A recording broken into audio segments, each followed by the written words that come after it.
Muy buenas tardes, alumnos y alumnas de la asignatura de Comunicación Estratégica y Reputación Corporativa de la Universidad Andrés Bello. Les doy una bienvenida después de este mes de receso, con todo este activismo y de nuevas demandas sociales en las que hemos estado en nuestro país. Espero que todos y todas se encuentren muy bien junto a sus familias y seguiremos desarrollando lo que es esta asignatura. He subido a la plataforma, modalidad en la que vamos a seguir este módulo dado las contingencias de nuestro país. Por lo tanto, les solicito que vayan a la plataforma porque allí están puestos los contenidos de las tres primeras temáticas sobre las cuales hemos hablado. En realidad hemos hablado sobre dos grandes temáticas de la unidad 1. Hoy cerraré la última temática de la unidad 1, que es la unidad 3. Y les anuncio que el día 26 de este mes, el martes 26, por lo tanto la semana que viene, vamos a tener el primer control. Es un control en grupo, tal como lo he señalado en la plataforma, y este control en grupo va a ser desarrollado entre las 19 y las 22 horas. Yo voy a enviar vía plataforma y además a través del correo de Gmail que tiene el curso, para que no haya problemas, enviaré las preguntas y ustedes al cabo de esas 3 horas me tienen que devolver las respuestas. Se hacen en grupo. Pueden ser los mismos grupos de la tesis o organizarse de otra manera como ya lo habíamos organizado. También en la plataforma está en cada una de las temáticas, hay temática 1 de 2, hoy veremos la temática número 3 de la unidad 1, Estrategia y Comunicación. Están subidos los PDF que son obligatorios. Recuerden que hay PDF que son obligatorios de lectura. Yo les solicito que los vayan leyendo, porque para la semana que viene, en el primer control, que es un control aplicado, no se pide nada de memoria, se supone que ustedes han leído y comprendido estos apuntes, ¿verdad? Para la próxima semana, para el control, para aquellos que estén un poquito nerviosos o nerviosas, les diré que pueden tener acceso a los papers que yo les he dado, a la PPT, ya está disponible la PPT en la plataforma, ¿verdad? Y a los apuntes que ustedes hayan tenido, además de este video, ¿verdad? Por lo tanto, es un control de análisis, de puesta en aplicación de lo que nosotros hemos estado viendo. Bien, vamos entonces a seguir con este rumbo, con este caminar que hemos tenido en esta asignatura de Comunicación Estratégica y Comunicación Corporativa. Voy a ir siguiendo lo que era la presentación, por lo tanto, cuando ustedes abran la PPT se van a dar cuenta que yo voy siguiendo la lógica de la PPT que ustedes van teniendo, por lo tanto la pueden abrir y pueden ir siguiendo. Vamos a retomar desde la radiografía del nuevo consumidor, ¿no? Esto que habíamos hablado y que parecía tan teórico, pero que en este mes en Chile ha quedado absolutamente claro. ¿Qué es lo que le estamos pidiendo los consumidores, ¿no?, y los ciudadanos a las organizaciones en general? Y cuando dijimos organizaciones nos estábamos refiriendo al conjunto de empresas públicas, privadas, fundaciones, corporaciones, ONG y, por cierto, al Estado. ¿Representado por quién? Por los gobiernos, en este caso por el gobierno de turno presidido por el presidente Sebastián Piñera. Lo primero que dijimos, un repaso, estamos viviendo en lo que se denomina la era de la empresa ciudadana, en que los consumidores y los ciudadanos ya no le estamos pidiendo a las organizaciones solo, ¿no?, que nos den cosas, sino que nos den relaciones y vínculos, ¿no? Relaciones y vínculos. Y esas relaciones y vínculos nosotros estamos esperando que sean cada vez más éticos. Segundo elemento que estamos viendo es lo que se llaman las organizaciones responsables socialmente. Ya no es comprensible una organización, insisto, cuando digo una organización, también un Estado, que desarrolle proyectos que no sean socialmente responsables. Se los estamos exigiendo cada vez más. Estamos exigiendo producción limpia, estamos exigiendo marcas éticas, ¿verdad? Los países son marcas, ¿verdad? Le estamos pidiendo a nuestros estados cada vez que sean más éticos. Nuestras ciudades pueden ser éticas, nuestras comunas pueden ser éticas y, por cierto, nuestras empresas. Más humanas, más transparentes, es decir, que pongan toda la información que tienen o la mayor cantidad de la información que tengan a disposición de los ciudadanos y de los clientes, conectadas con sus stakeholders, con los grupos de interés y, por último, empresas con propósito, ¿verdad? ¿Qué significa el propósito? Es decir, que más allá del objetivo final de rentabilidad en una empresa privada, por ejemplo, o de entrega del servicio, además que hayan valores que representen además a los ciudadanos y a los consumidores, ¿verdad? Los ejemplos están absolutamente claros con las nuevas demandas que hemos estado haciendo los ciudadanos a este sistema que hemos tenido durante muchísimos años en Chile y que pareciera que quisiéramos cambiarlo, ¿verdad? Pero ¿qué tipo de fronteras se han dado? ¿Se recuerdan? Lo habíamos visto esto ya, ¿no? Hemos visto la frontera del ciudadano versus la opinión pública versus el cliente consumidor. ¿Qué es lo que nos hemos dado cuenta? Que en realidad estas fronteras son muy difusas, ¿no? Son fronteras difusas. ¿Por qué? Porque hoy día le pedimos como cliente consumidor a nuestro gobierno que se comporte como ciudadano, es decir, como valores, ¿no? Que tenga valores, que sea ético, que sea responsable socialmente, que sea sustentable y que tenga un propósito, y un propósito compartido, ¿no? Acuérdense que dijimos que hoy día tenemos un consumo ideológico, no queremos que las marcas, ¿verdad?, nos impongan su valor, lo que queremos es que las marcas se adapten a los valores que nosotros estamos solicitando. Pareciera que no era tan teórico lo que estábamos viendo, o que esta teoría es absolutamente aplicable hoy a estas demandas sociales que tenemos presentes aquí en nuestro país, ¿verdad? Y teníamos que hoy día cada vez más estamos administrando riesgos de corte reputacional, y definida la reputación en una imagen que se proyecta en el tiempo o el conjunto de acciones por las cuales los consumidores y los ciudadanos nos hace sentido en términos de sistematicidad y de coherencia y consistencia entre lo que dice una organización o un país o una ciudad y lo que hace una organización, un país o una ciudad, ¿verdad? Estamos pidiendo también que nos ayude a relacionarnos con los medios de comunicación social, con la prensa y, por cierto, con las redes sociales. Estamos pidiendo que cualquier riesgo que ponga en peligro nuestro negocio, también nos ayude la comunicación a definirla. Y por cierto, los intereses internos, ¿sí? Cada vez más le estamos solicitando a la comunicación, las organizaciones, que nos ayuden a que podamos prestar colaboración en instalar el plan estratégico al interior de la organización, ¿no? A definir la misión, la visión, los valores, la filosofía, ¿verdad? A relacionarnos con los sindicatos en el caso de las empresas privadas o de la asociación de funcionarios en el caso de una empresa pública, ¿verdad? Y eso ha generado grandes demandas. Y entonces, ¿qué tendríamos como respuesta a esto? Tendríamos lo que se denomina, ¿verdad?,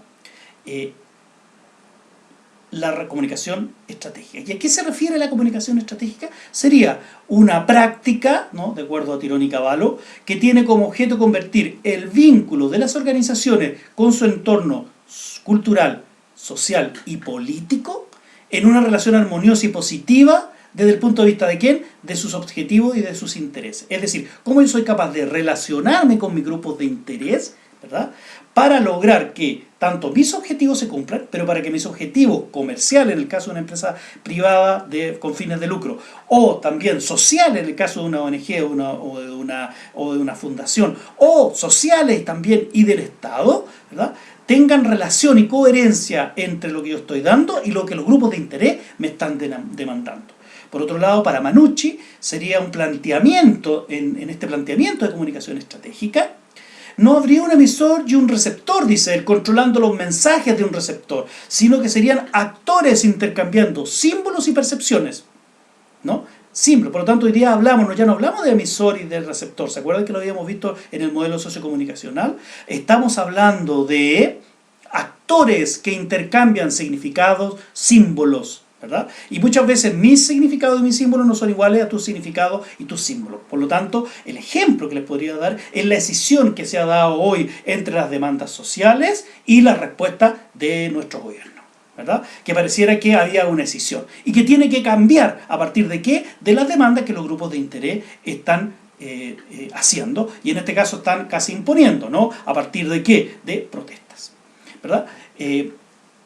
Por lo tanto, la función de la comunicación estratégica es gestionar esos símbolos y esos significados. ¿Para qué? Para una narrativa corporativa, es decir, cómo yo voy a contar la historia de lo que soy y qué es lo que me propongo, con un sentido para todos los involucrados en este proceso corporativo, ¿no? Y por último, una definición que desarrollo yo, ¿verdad?, a partir de los libros que he publicado en el 2014, en el 2017 y en el 2019. El último libro que acabo de publicar se llama Comunicación Estratégica, Interfaz Relacional entre las organizaciones y sus stakeholders. Yo estoy proponiendo que la comunicación es eminentemente un acto de relación, ¿no? De relación.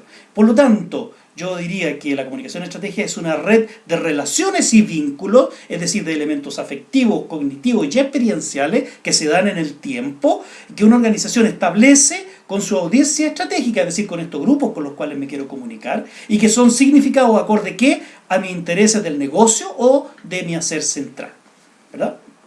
Y para esta toma de decisiones tendríamos tres elementos: los elementos identitarios, los elementos de imagen y el elemento de reputación. La identidad es la esencia, el hacer central de una organización, lo que define a una organización, ¿no? La imagen es lo que proyecta esa organización. Es la imagen, es como una foto que nosotros podemos ver de esa organización. Y la reputación es cómo esa foto se va proyectando en el tiempo. Es decir, si esa misma foto yo la tengo en el lapso de un tiempo, se transforma en reputación.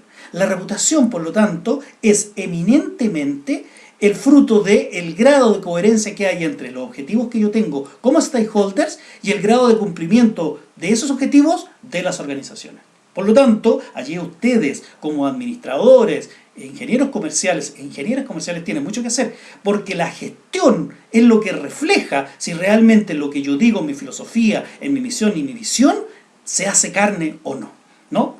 Por lo tanto, tiene que ver con el negocio y su permanencia en el futuro. No vaya a ser que decisiones que tomamos en el presente me afecten hacia el futuro, ¿no? Todas estas demandas sociales que tenemos y que hemos tenido aquí durante octubre y los inicios de noviembre, no es que hayan nacido aquí en octubre y los inicios de noviembre. Esto se viene gestando hace 40 años, tranquilamente, con la vuelta de la democracia, y de acuerdo a los historiadores, en realidad se viene gestando hace 200 años, cuando Chile nace a la vida como país.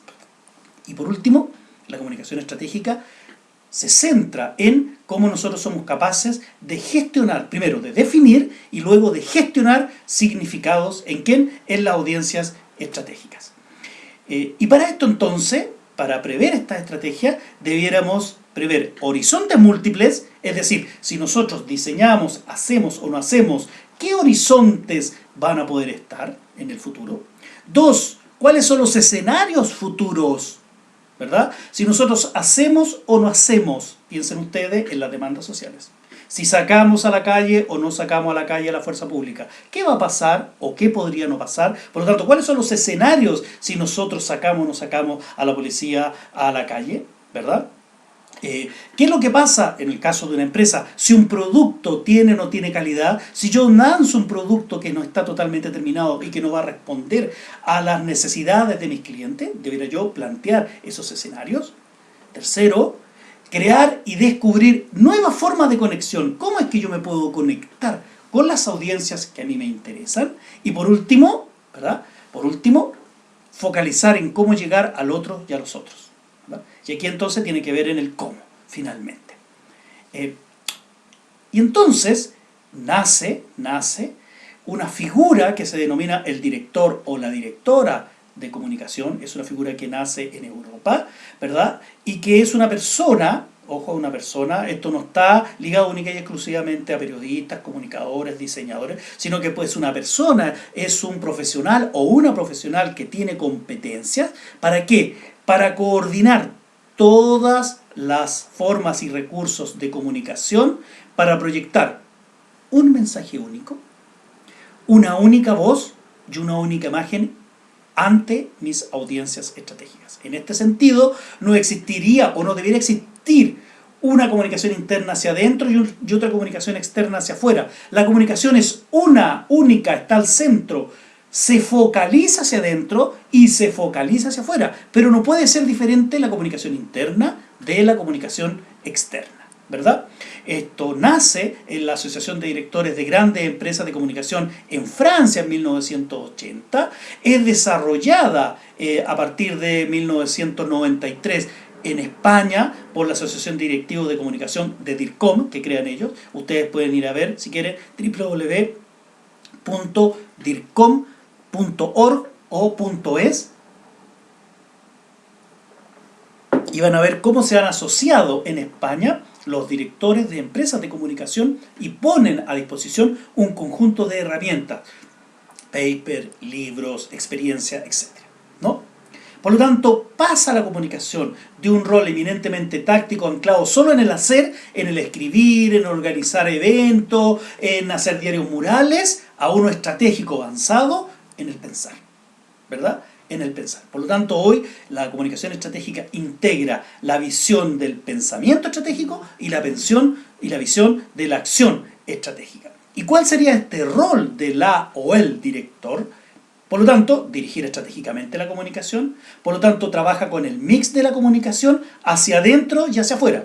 En Europa le contaré que el director o la directora de comunicación está encargado del ámbito del marketing, de la publicidad, todo el ámbito organizacional, del desarrollo interno, lo corporativo y lo estratégico. En el caso de Latinoamérica, la comunicación estratégica deja fuera el marketing y la publicidad, que normalmente es tomado por las áreas de comercial de las organizaciones, ¿verdad?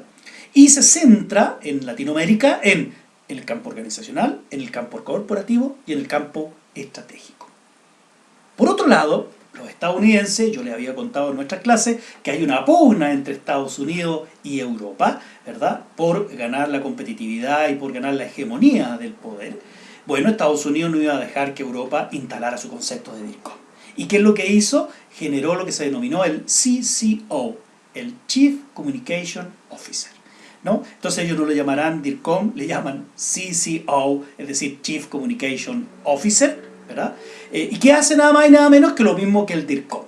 Y aquí tengo un estudio de qué es lo que, o a qué es lo que se aboca normalmente un CCO, y se abocaría en un 14% a las relaciones con los medios, se abocaría en un 14% a la comunicación interna, en un 12% a la gestión reputacional de la marca, en un 10% a la identidad y el posicionamiento, y en un 50% a ser un asesor o asesora de todas las áreas de una organización. La comunicación debería estar al servicio del área de finanzas, del área de logística, del área de tecnología, del área de administración y, por cierto, del área de marketing, del área de recursos humanos, ¿no? El Chief Communication Officer, ¿no?, está encargado ¿de qué? De 4 cosas eminentemente. 1, fomentar las relaciones entre los stakeholders clave, sean internos o sean externos. 2, llevar a cabo planes de comunicación lo más efectivo. ¿Qué significa efectivo? Que lleguen a partir de las demandas y necesidades de mis grupos de interés. 3, alinear a los empleados con la estrategia, ¿verdad?, de la compañía. Diríamos más bien, en vez de empleados, de los colaboradores, de las personas de una organización.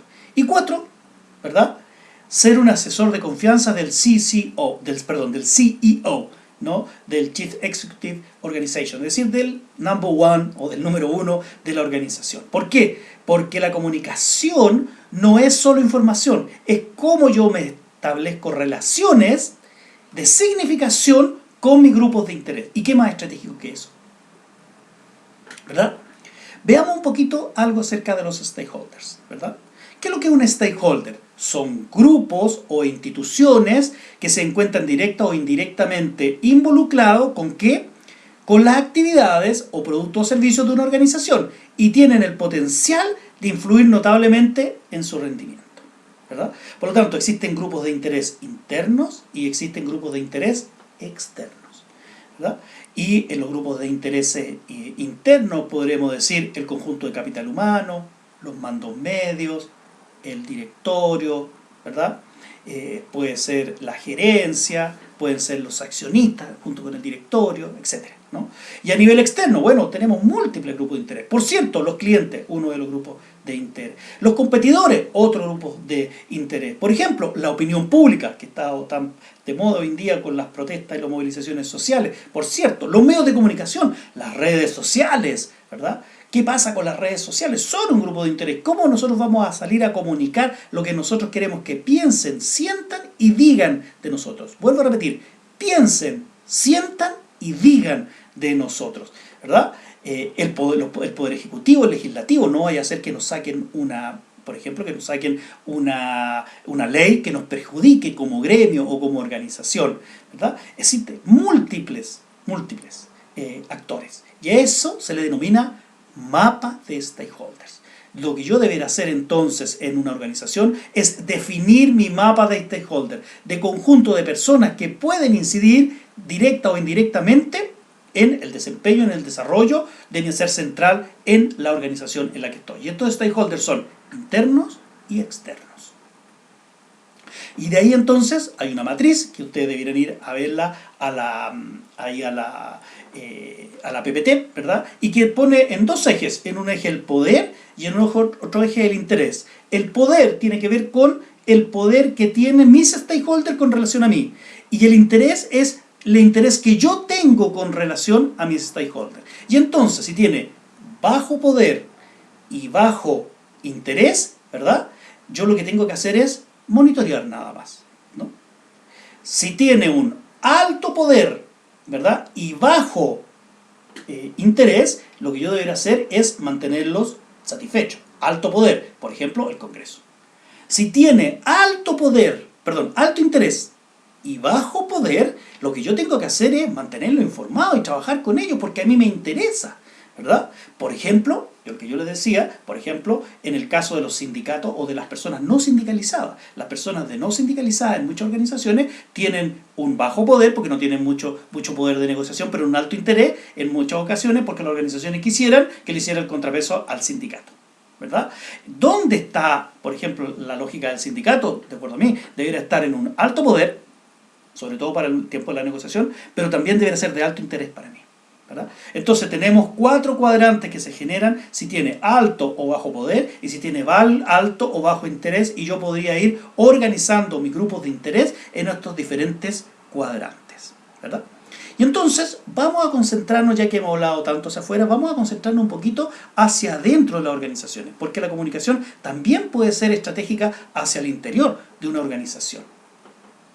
La comunicación hoy es entendida, o así la estamos entendiendo, como una interfaz, es decir, como un espacio que une algo con otra cosa. No es una cosa la comunicación, es un espacio que te permite, ¿qué cosa?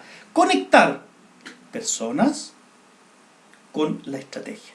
Hacer que la estrategia suba a las personas y que las personas retroalimenten a la estrategia para que sea cada vez más eficiente y eficaz, por lo tanto sea más efectiva.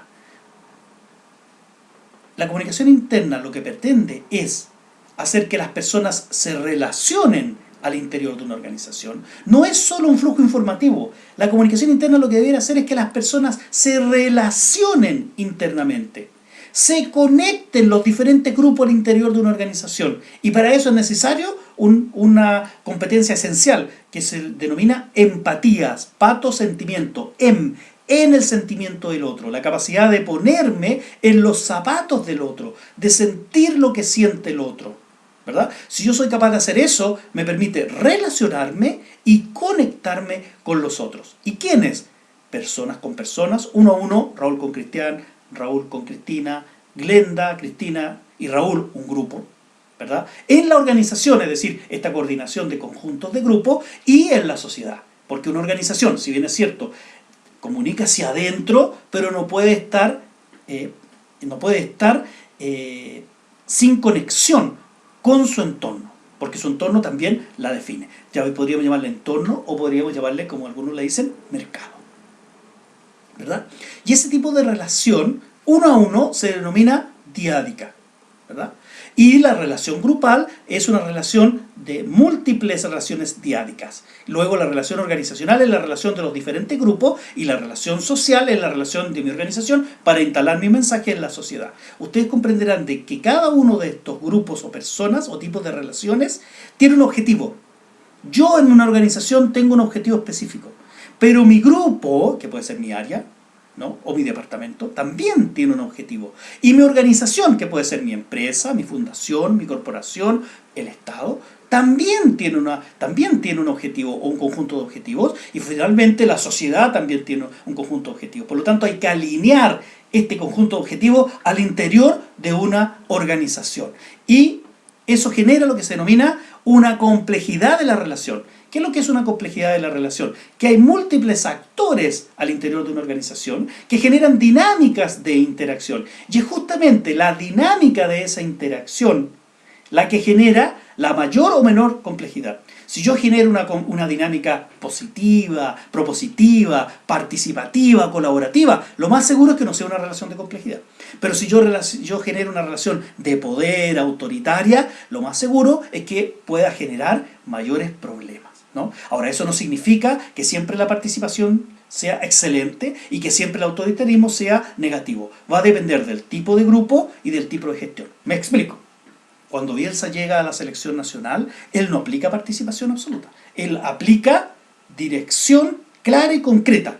¿Por qué? Porque lo que tenía que hacer era instalar el mensaje, instalar el concepto de estrategia y enseñarle a los jugadores de fútbol qué es lo que era una estrategia y cuál era la lógica y estilo de juego que él quería tener. Una vez que instaló ese mensaje y que instaló en las conductas de los jugadores de fútbol, empezó a ser mucho más participativo, mucho más colaborativo. ¿Me siguen? Que entonces lo que yo debiera definir para el estilo de liderazgo y el estilo de comunicación que tengo que tener en un grupo, yo debo primeramente investigar ese grupo. ¿Qué es lo que necesita ese grupo? Y cuál es el estilo de comunicación y liderazgo que yo voy a tener que implementar para ese grupo en especial. Los grupos son diferentes y los grupos pueden necesitar cosas, acciones y mensajes diferentes dentro de una organización, ¿verdad? La gestión de la organización tiene dos grandes campos. Por un lado, el campo de los canales de comunicación, llámese analógicos, ¿verdad? Por ejemplo, los afiches analógicos, ¿verdad? Las cartas, etcétera. Digitales, que les voy a explicar más, ¿no? ¿Cierto? Correo electrónico, intranet, etcétera, etcétera, etcétera. Y humano, la relación uno a uno. A eso se le denominan dispositivos. Pero ojo, todos esos elementos inciden en un 20% de la calidad de la comunicación. ¿Dónde está el 80%? En cómo somos capaces de desarrollar una identidad corporativa con ciertos valores, con cierta filosofía, con una forma de comportamiento que va a generar, ¿qué cosa? Lo que se denomina la cultura organizacional. ¿Y qué es lo que es la cultura organizacional? El conjunto de experiencias, hábitos, costumbres, creencias y valores que caracteriza a un grupo humano.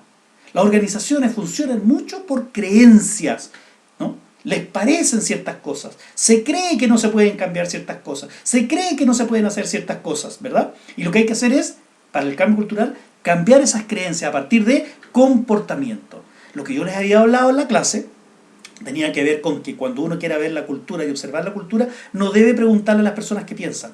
Debe ir a observar cómo se comportan y preguntar cómo tú te comportas o te comportarías en tal o cual situación.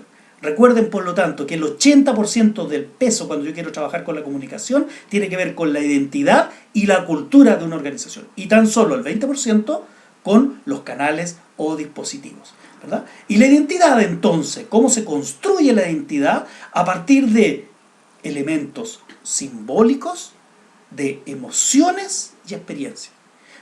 Como la historia de una organización, así como la historia de una persona, las organizaciones son muy parecidas a las personas. Las organizaciones tienen historia y esas historias han sido historias de emociones que han generado en sus colaboradores o trabajadores y experiencias. ¿A partir de qué? De relaciones propias con otros, lo que me ha pasado a mí, pero lo que me cuentan otros también, ¿no? ¿Qué ha pasado en esta organización? ¿Qué ha pasado en este gobierno? ¿Qué ha pasado en esta fundación? ¿Qué ha pasado en esta corporación? ¿En esta ONG?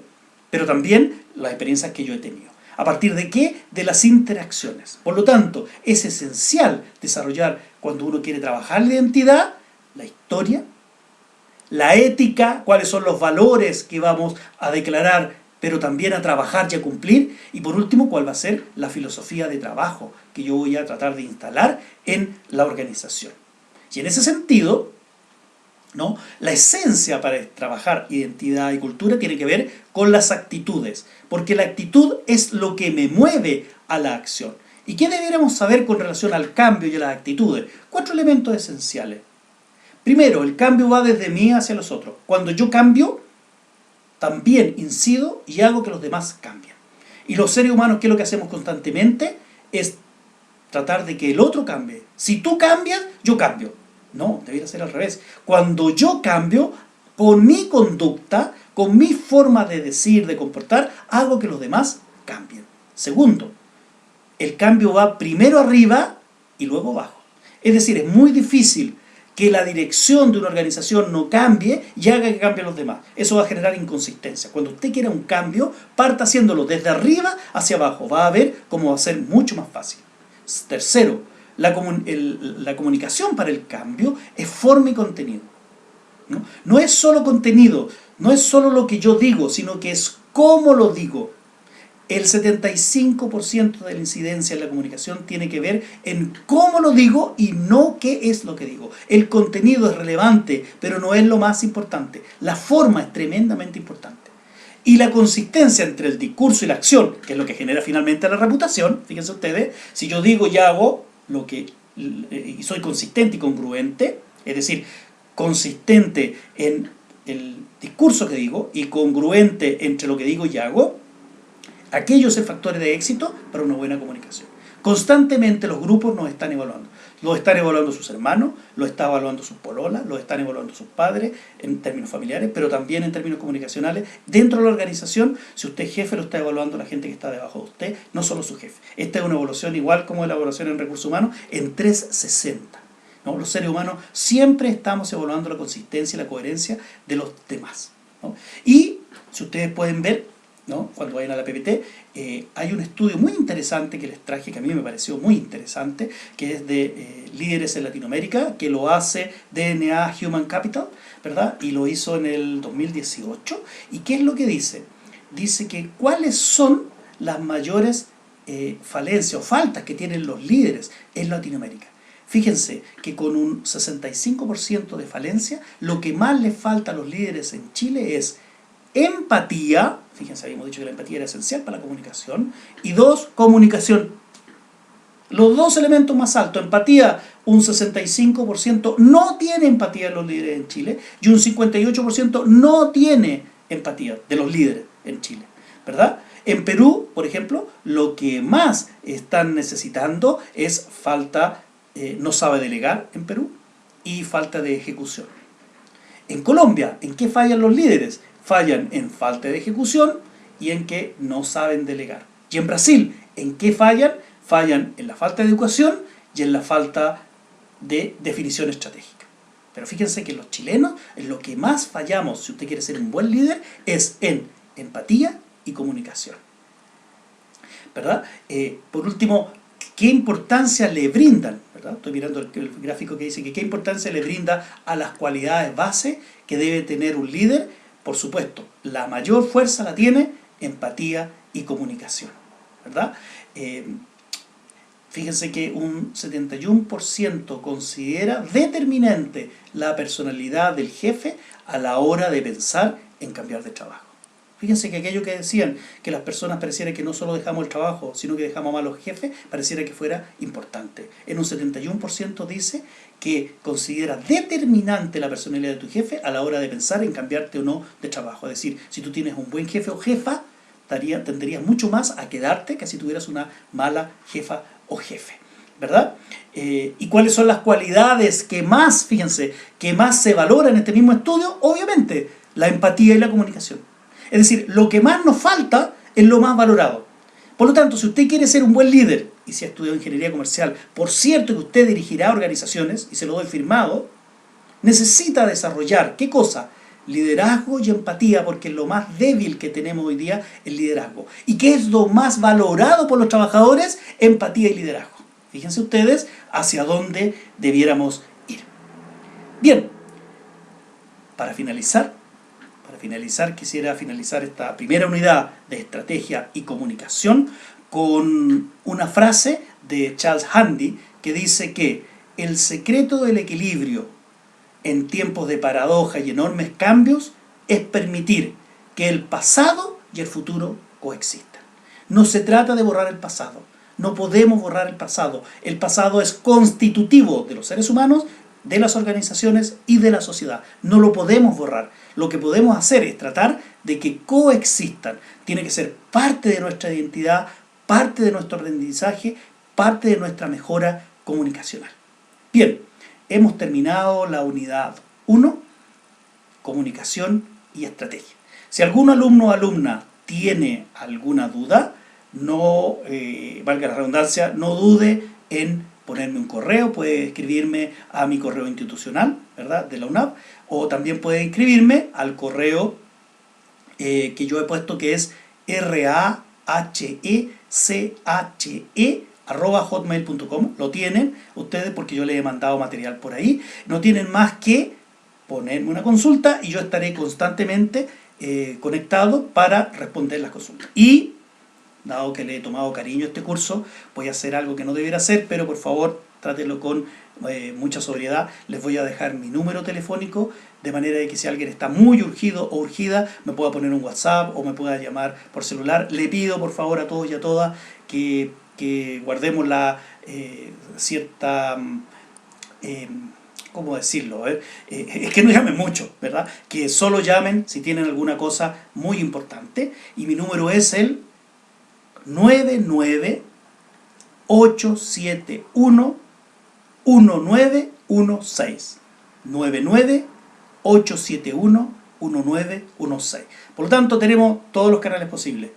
Correo institucional, mi correo personal Hotmail, como dijeron algunos, mi correo vintage, y mi número de teléfono del celular para que estemos contactados y podamos ir avanzando. Les recuerdo leer los PDFs que tenemos. 2, mirar la PPT que ya está disponible. Y 3, ver este video. Les voy a publicar la URL, lo he dejado colgado desde YouTube para que lo puedan ver si alguien necesita, ¿no?, si alguien quiere profundizar, todas las veces que sea necesario. Muy buenas noches y será hasta la próxima clase. Les recuerdo que el 26 a las 19 horas, unos minutos antes, subiré las preguntas para la respuesta del primer control aplicado. Que tengan una muy buena semana.